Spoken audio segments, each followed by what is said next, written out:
On the 9th of May every year, we celebrate Europe Day, which is the birthday of the European Union. The EU was born out of the ashes of World War II in order to prevent another war in Europe.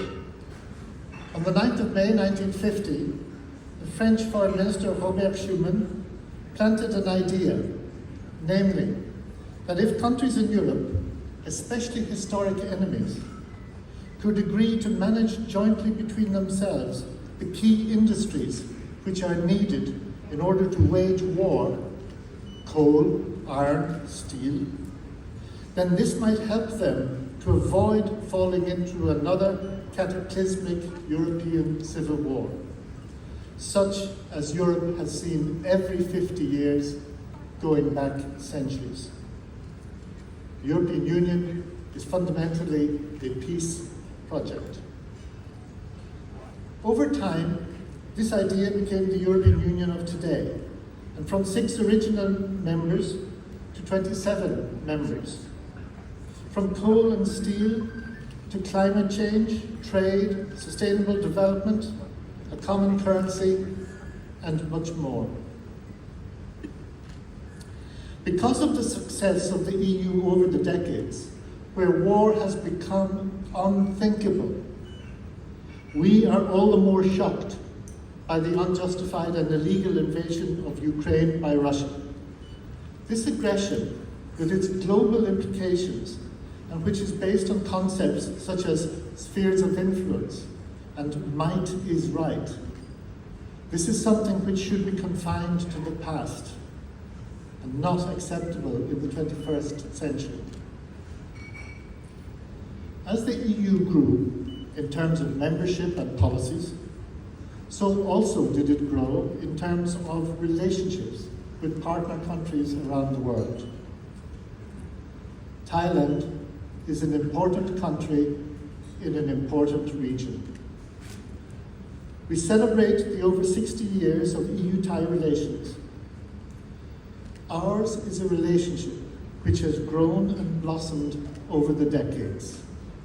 Although on occasion there have been winds which have caused us setbacks too, caused the relationship to bend, but not to break.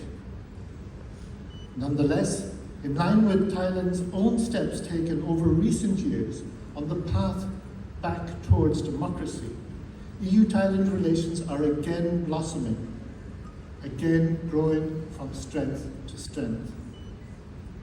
Last year, we signed the politically important Partnership and Cooperation Agreement when Prime Minister Prayut Chan-o-cha was in Brussels.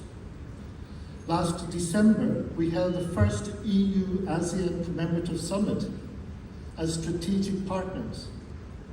This owes much to the support which Thailand has given over many years, including as the ASEAN Coordinator for Relations with the EU a few years ago. Also, just a few weeks ago, the Minister of Commerce, Mr. Jurin, and the European Trade Commissioner, Executive Vice President Dombrovskis, announced the resumption of negotiations for an ambitious free trade agreement to be started later this year. Last week, there were Thai National Security Council officials attending the European Security and Defence College in Brussels as part of our growing cooperation in the security field. This week, Vice Minister of Foreign Affairs, Mr. Wichawat Isara Padi, will attend the EU Ministerial Forum on the Indo-Pacific being held in Stockholm, jointly organised by the EU's High Representative for Foreign and Security Policy and the Swedish Presidency of the Council of the EU. Next month, we will sign an agreement on diplomatic facilitation. All of this to show that there is a new dynamism in our relations.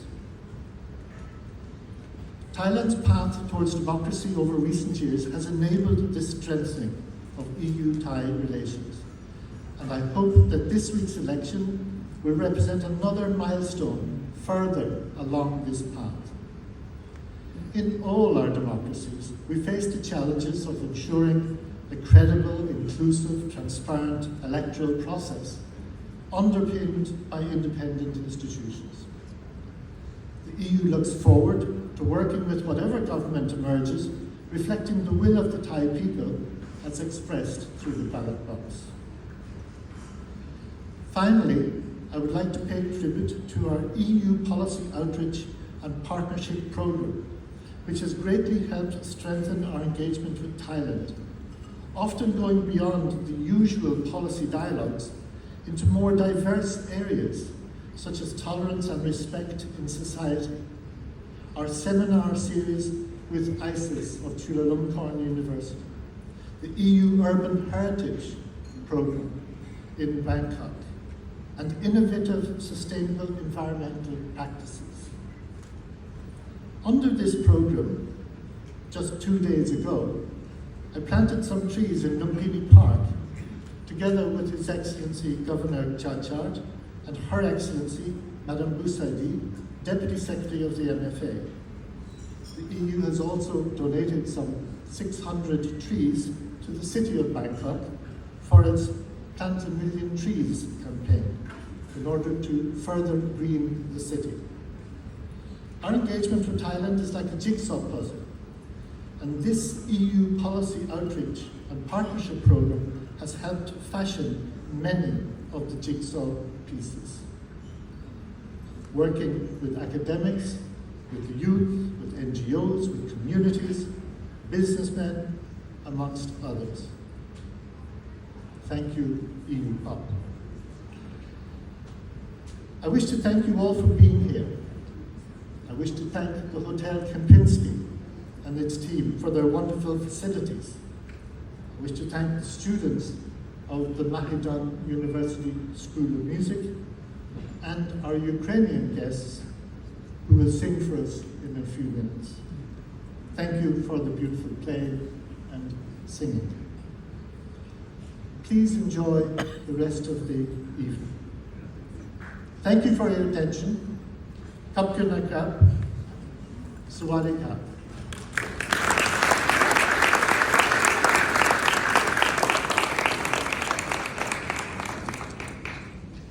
Thank you, His Excellency Mr. David Daly. Now, I would like to invite everyone to stand up and pay homage